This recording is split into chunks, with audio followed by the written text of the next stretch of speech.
to Causing the Effect, a podcast focused on the exploration of your mind, body, and spirit. Yo, what is going on, Causing the Effect community? Thank you so much for joining us again. If you're on YouTube, welcome to the channel. If you're listening, what's up? Molly, how we doing? What's going on? We're good. Not much. Excited to be here. Excited to have this conversation.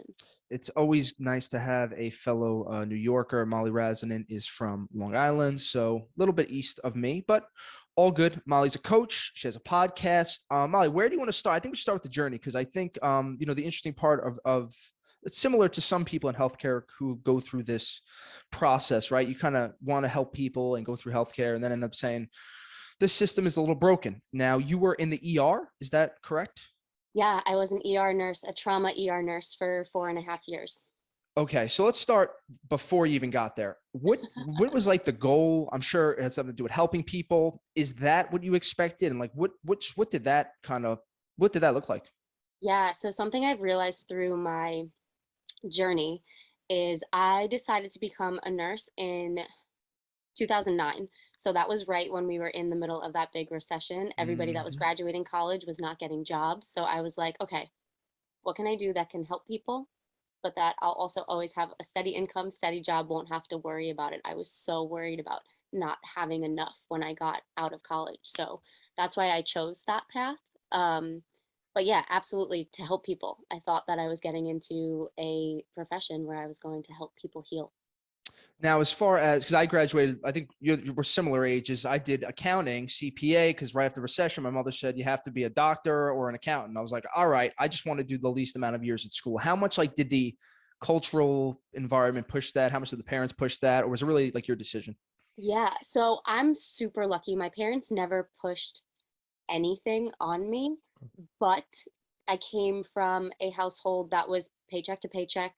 And the recession hit us hard. So me at 18, 19 years old, I was watching this, and that experience kind of paved the way for the decisions that I made, even though it wasn't pressure necessarily from my family.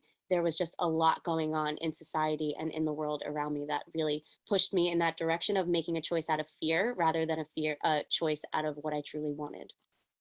Did they do they just throw you to the fire when you're doing the trauma in the ER? Or is that something like you kind of get baby stepped in? Because that sounds very intense. It was intense. I did have a beautiful training program. I did a year-long fellowship program after I graduated nursing school, which was very inclusive of everything. I got trained in med surg, step down units, ICUs, and then came into the ER, and we were exposed to peds, acute care, and critical care trauma because I worked at the only level 1 trauma center on Long Island. Okay. Now, what was the biggest surprises that you kind of faced when you were through the healthcare system? I don't think I realized while I was in it until I was kind of making my way out how traumatic it is to work in that environment. Yes, you're seeing really traumatic things. You're dealing with a lot of death, and just the culture of something traumatic happening in front of your eyes, and then okay, shake it off, next patient, because we were seeing anywhere between 6 and 8 patients at a time. So you didn't have the time to really sit and process the things that you were going through. And our bodies are smart and our minds are smart. So it was really just shut it down and keep going. And I didn't realize until I was making my way out of it, how much of that I was holding on to. So when you're going through it, you're relatively okay, or did anxiety start popping up in weird ways, or did you kind of push it down till the end? Yeah, so anxiety definitely started popping up right away within those first 2 years. I would cry before I was going into work. I would cry on my way home from work. I would find any excuse in the book to be I don't feel good and I can't go do this. And around that same time, I had gotten married and we got our first house. And I just got to this place where I was like, this is it? I did all the things, got the degree, got the job, have a husband, have a house, and is this how I'm going to feel forever? So yeah, the anxiety started creeping in pretty quickly into my journey. Okay. Now, I did the same thing you did. I was 27, married. We had the $500,000 wedding. I did everything my mother said. Hedge fund check. You just got to make money, build a house in Brooklyn. I was like, okay. And now I feel worse. I ended up getting a divorce and all this stuff. Now, shout out to Lee. If I did my research right, Lee's one half of the Molly's podcast On the Run.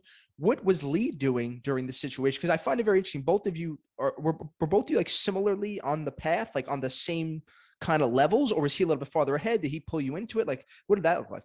So it's very interesting because he was a lot more of a free spirit when we met. He was a lot less like money hungry or afraid of not having enough. Like he was just kind of like, money's this thing that we need, but like it's always going to come and we're always going to be okay. And he helped me calm my own anxieties around that. But I think the same way he rubbed off on me, I rubbed off on him. Mm-hmm. And it just, we both kind of got into that mindset of we just have to like make money and pay the bills, and it didn't feel good for either of us.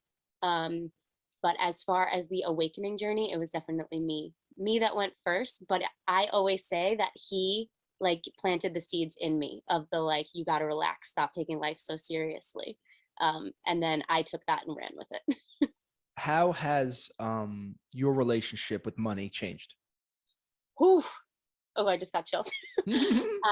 So for me, money was one of my biggest traumas. Like I put so much weight in having enough money, making enough money. Like that was everything to me. And I didn't realize that I was living in this space of just wanting to have enough. Like I wanted to have enough because I lived my life watching my parents have just enough or like not even enough at times. So my money mindset was like set at enough. And that's what I was making. Like as a nurse, I was making enough. I was paying the bills and I didn't have to struggle for money or struggle to live really the lifestyle that I wanted at that time though. Because to me, life was just like pay the bills, have enough, not have to worry. And that was the bar I was reaching for. And that's all I thought was accessible or available to me. And since that time, I mean, I've done work on money mindset and I still every day, I mean, I walk around like money flows to me. The more fun I have, the more money I make, the more free I am, the more money I make, the more I help people, the more money I make. And it takes time, right? It's a lot more than just affirmations, but having gone in and really unpacked those stories that I was so attached to around money has really changed the way that I look at and interact with it so much. What would you say is like the biggest insight that really changed how you? I know these things. The interesting thing, people think you have these big breakthroughs with money. It's almost like gradual. But what is one insight that really changed for you as far as money? And for people who are kind of listening about this and like this is, I've went at this more of from a Buddhist standpoint of like looking at the seeds I've planted in my soul about money. And money always just came easy to me, but as easy as it came, the quicker I spent it. So it was a little different for me because there was a lot of money in, but a lot of money out. What did that look like for you? Like, what is one of the biggest insights? Okay, so my biggest thing was a deep-seated fear of not having enough. Okay. I have a belief that in a past life, I was either like homeless or like really down and out and didn't have enough because that was like a fear that was so, so deep in me is not having enough. And it was so simple, but one of the first coaches and mentors I ever worked with was like, have you ever not had enough? And just like that question alone, I was like, no, I've always had everything that I needed. She's like, so then why are you creating this story that one day you won't, or that it won't be there, or that you won't be able to make it? And it just like clicked for me right there that like I'm creating that story that someday I won't have enough. Yep. No, and there it is. Now, how did you end up changing it? Because I know your path. Did it start with meditation or with yoga? Or what kind of spiritual So practice? I in the height of the pandemic is when my anxiety and working in nursing, and now this is, I told you my anxiety started probably 6 months to a year into my journey. This is now 3 years into ER nursing. I'm now a travel nurse, so I'm traveling from ER to ER, and the pandemic hit and my anxiety all-time high, depression all-time low. I was not taking care of my body. I mean, self-medicating with wine every night, like the whole nine. And I was living in Baltimore at the time, and I lived about 2 blocks from a yoga studio, and I was just, something clicked. I need to do something for me. And I just started as often as I could going and taking yoga classes. And I had done yoga on and off, but like most people kind of in and out, just doing it as like a an exercise rather than it being a full bodied practice. And that same year, I mean, I had a wonderful, wonderful teacher there who really inspired me. I mean, she was living the life. She was teaching yoga,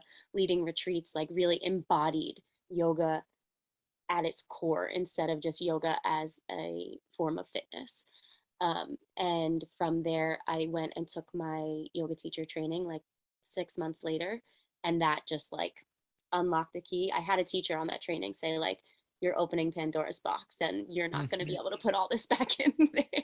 No, once you're down this path, like there's no going back, because you can't, like, I've thought about this. Like once you start digging, it's like you're not gonna go back to being unaware. It's like you're aware now. Like, bitch, I'm here. Like, this is the issue I'm having. I had the opposite experience as you. I loved COVID. COVID was amazing. I was like just meditating. I told my boss I'm working, but I'm not working, and everything exploded. Now I got to go into the city 3-4 days a week, and it's just like, what am I doing now? Now, what kind of yoga were you training for? Was it a general yoga, and then you started honing in? Like, which one did you like, and which one started this path?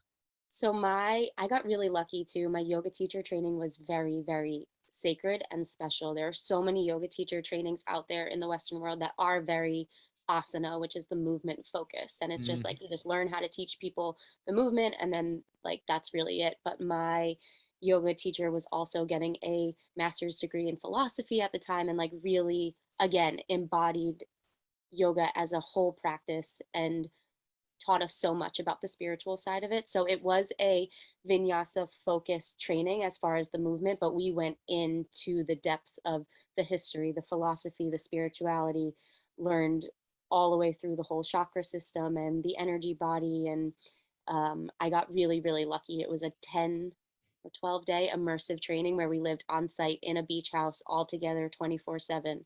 And it really, I mean, it changed my world. Vinyasa, I think, is the best one to start off at. I think everybody, we probably dig a little deeper here than most podcasts on the spirituality side of it, but like that, I know that was born out of the Ashtanga lineage from the mid 19th century. Beautiful. And I love, people get a little mixed up with yoga, thinking it's like, it's a way to get flexible. It is, but it's really the union of the mind and body. And that's what they say is like that's the essence, right? That's where the eternal cosmic essence is. And that's what you kind of learn throughout the process. Did that click for you quickly, or were you like a little bit like, what, this is a little too much? Because as a New Yorker, it took me a while to like believe this stuff. And I was like, and then once you start doing it, you start kind of getting it more and more. Yeah. So my human brain was definitely, I remember actually a moment on that yoga teacher training that she was teaching us all about the different gods and goddesses and the deities and stories about Ganesh and Shiva and all of this like very esoteric out there stuff. And I paused in the middle of it and I was like, is there really a man with an elephant head? Like I needed it to be like so concrete and real.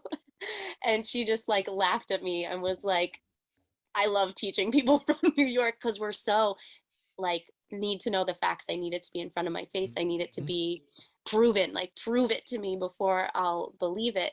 And I mean, that just kind of misses the whole essence of spirituality to begin with, right? Is that it's a faith.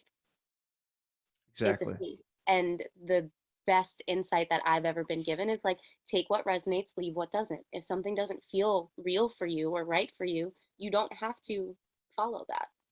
But the things that do feel real for you and right for you and are resonating, that you can like feel it in your soul, like, yeah, like that feels true to me. And if it's going to allow you to expand into being a fuller, more true, honest, and loving version of yourself, like, where's the harm in that?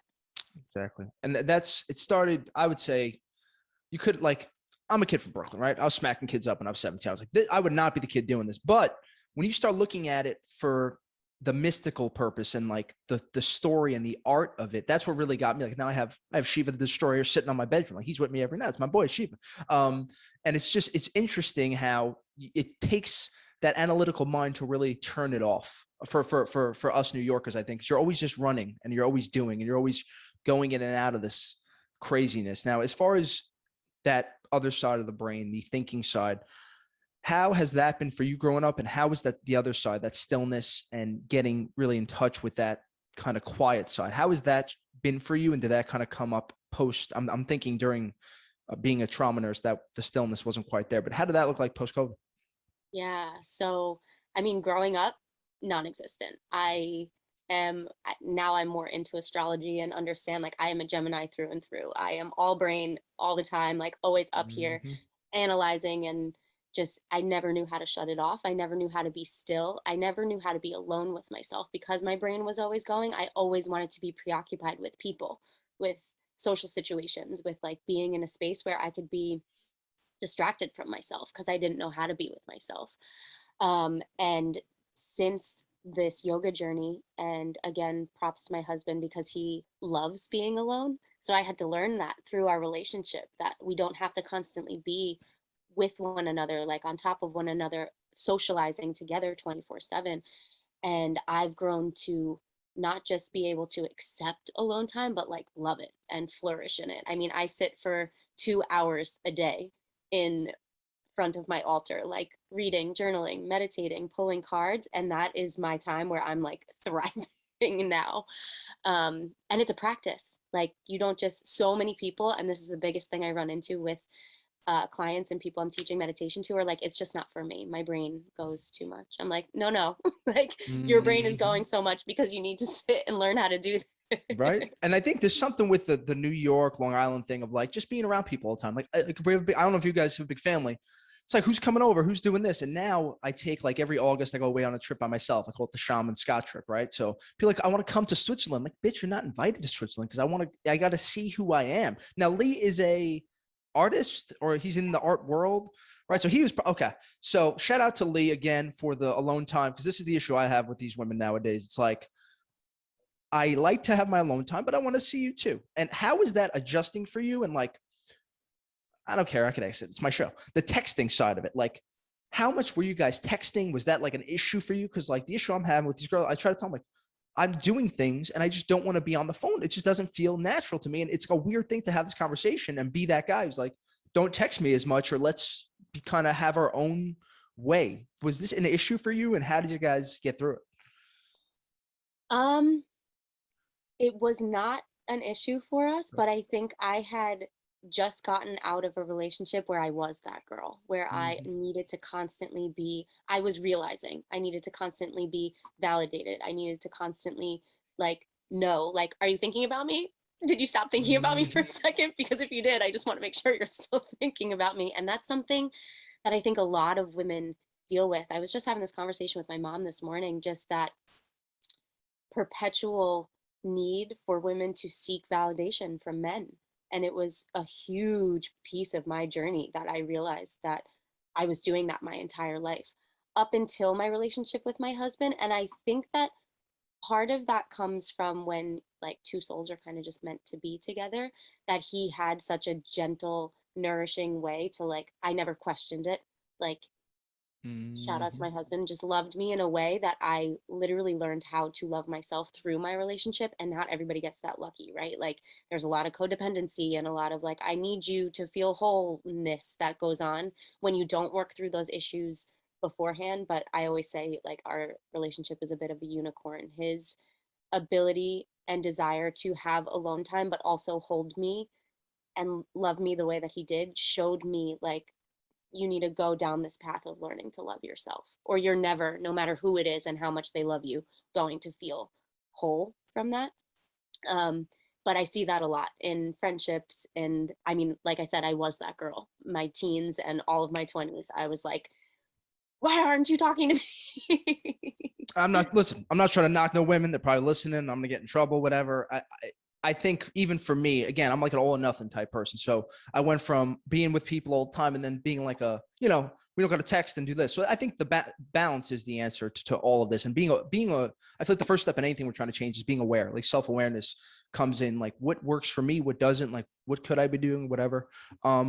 Now, how did the coaching come into play? And like, when did you start? Because I feel like a lot of coaches, you have this vision of where you want the world to be, how you want to truly change people. When did that start coming into, what is the vision now? And when did that start coming clear? Or are you still trying to Yeah, figure it out? I think it's a constant state of trying to figure it out. And as I mean, this journey never stops. Like you don't just get to a point where it's like, I'm healed. So as you evolve and grow, your vision also evolves and grows. But after the first yoga teacher training, I feel like I was like, my heart was cracked open and I was all in and like dove headfirst into just constantly studying, reading books, taking in everything I could about yoga, mindfulness, spirituality, personal development. Like I went all in, but I was still in my nursing career at that point. And again, working through that fear of leaving the bedside, leaving this career I had built for myself, leaving this thing that I thought was going to be my forever, and working through a lot of imposter syndrome of who am I to do that? Or watching all these women doing it and being like, comparing myself to them. Could I ever be that confident? Could I ever be that open? Could I ever be that honest? Um, so it started out for me as just wanting to create a yoga platform where I could teach yoga and speak to the philosophy of yoga and speak to spirituality. I fell in love with making mala beads and teaching people about mala meditation. And that was actually where my business started. I started making mala beads, running workshops on mala beads, teaching people about them, how to use them and their sacredness. And then it just started to evolve from there. Like for me, it was bits of like knowing what I wanted my life to look like, but not knowing exactly how to get there.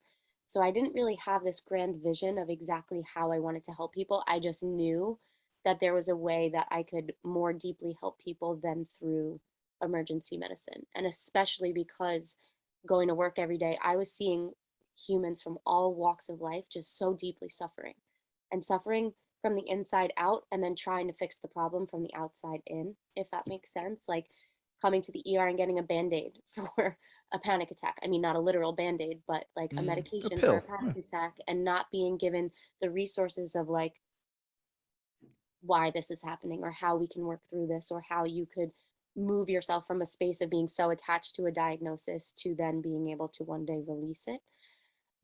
So it really just moved from there of knowing like learning and fully believing that so much chronic illness in our society comes from stress and literal dis-ease within the body, and wanting to help people get ahead of that and not have to watch another generation of people be so addicted to substances and medications and food and all of that. Because I mean, watching it from a nursing vantage point, you just there is an entire generation of people that just don't know any better.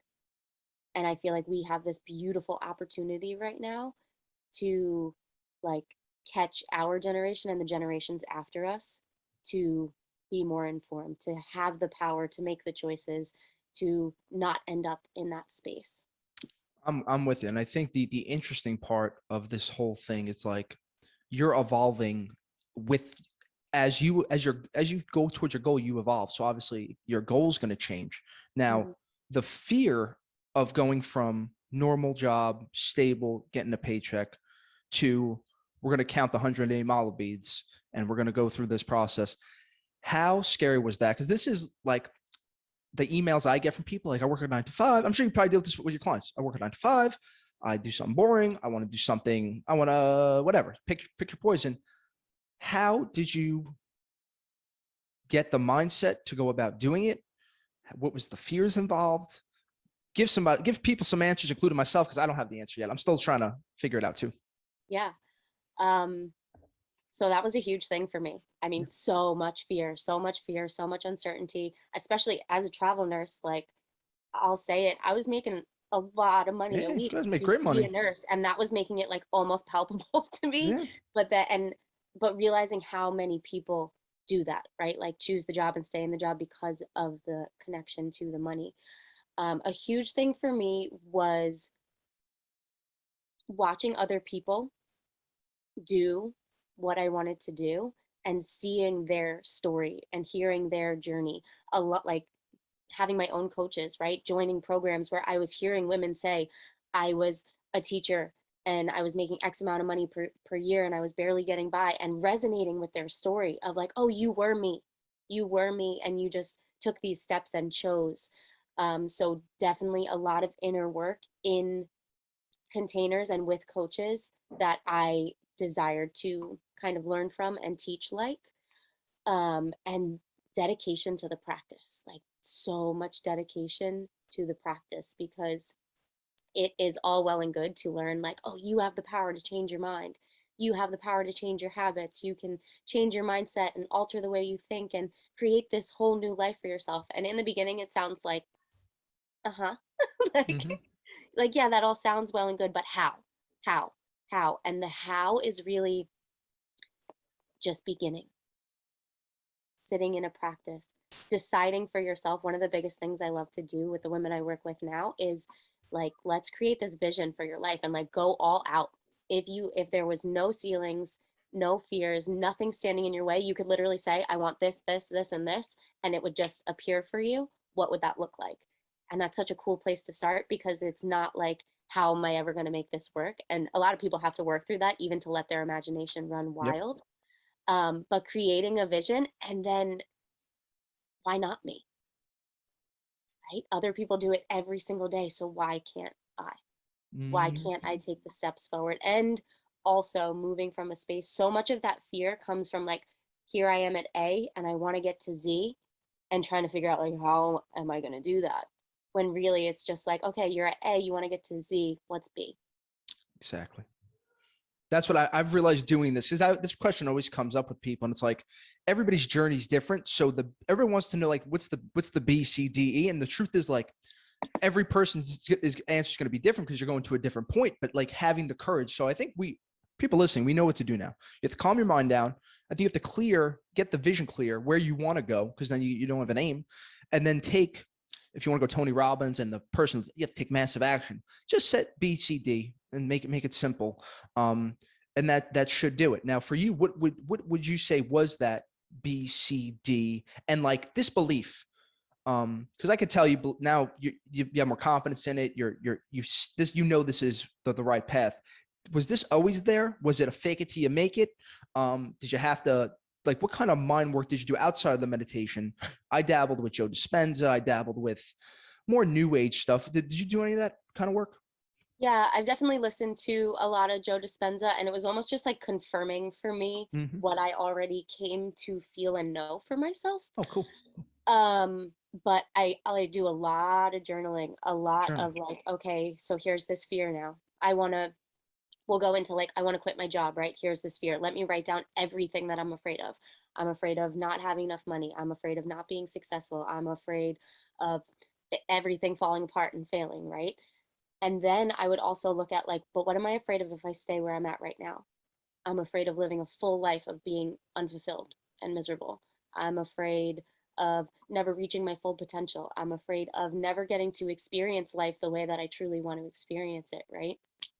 So when you're looking at any emotion, looking at it from both sides, is that if there's a fear for what it is that you're about to do or something that you desire to do, there's also a lot of fear in staying in the same place, right? And what is more important, or what can you allow the desire to have more, to experience more, to fulfill your life and your dreams grow to be bigger than that fear? Because the fear's always there. It's never just like goes away, right? One of the best things I've ever learned is like thanking your fear. Like, thank you for wanting to keep me safe. And we're going to take this step in this direction, even though I'm afraid, and just see what is the worst thing that could happen. Yeah, I think finding the leverage point of like, what would it look like if I didn't do this? Because like usually you don't think about that, because you probably naturally don't want to like think about the years wasted. Like, for me, I had like debilitating stage fright my whole life, and I was like, fuck it. When I hit 30, I'm gonna go after it. And I've been on stage like 150 times now. It's like it was the dumbest thing ever. And I think it's funny when you attack your biggest fear, because like that's your dragon. After everything else is like easy. And instead of running away from the dragon, you have to like really run at it. At least for me, just run at it, and then everything else kind of came a lot easier after it, you know? Yeah. And I think what that just brings up for me is like, the dragon is yourself. Mm-hmm. Like one of the coolest things I ever learned is that our body cannot differentiate between actual danger and fear, like, oh, there's a bear that's going to eat me, and the fear that we create in our own minds through these scenarios that we make up of like, Mm-hmm. what if I chase my dream and I go bankrupt and become homeless and X, Y, and Z, like thinking up the absolute worst case scenario. And we're so like conditioned and programmed to do that, as opposed to what if I do this and everything works out even better than I could have imagined? And there's also a faith piece to it. Like I was not somebody who had a faith before this all started. I grew up in a Catholic-ish household, like not a strict one. We went to church on holidays. Yep. Um, and my parents, when we got to a certain age, were like, they had us do all the sacraments, but then it was like, you get to choose what you want. And I just detached completely from it. Like I just was like, nope, that God stuff, like not for me. Right. And for the longest time, I was just like, I'm just not a religious or spiritual person. It's not part of my life. But I have found since this journey that it was deeply like wounding me to not have a sense of spirituality, to not feel connected to anything outside of myself. And I mean, it grows the ego so big that like the world is just me, me, me, me, me. Um, so finding that sense of spirituality for myself and creating what that meant for me allowed me to then deepen my faith and trust in it, that if I keep following what feels good and I keep following my heart and I keep doing what is making me happy, but in the sense of helping other people, there's no way it's not going to work out. And that's just something that I have chosen to really deeply believe in. And you can't lose with that process. Yeah, my mother hates it now because she couldn't. I was like, I went to only private Catholic schools. I was like, Ma, you can't pay me to go to church. And now I got a Bible. I read them for the story that they're telling. Because as you're growing up in New York, it's like, no, Jesus did walk on water. I'm like, dude, that doesn't make sense. What are you telling me? And now I read it for the story. What's the metaphor behind it? What's the consciousness story behind it? All this cool stuff. Now I know you mentioned the 2-hour practice in the morning. What does that look like? And that's it. Just tell me about that practice because I'm intrigued. Yeah. It's different every day.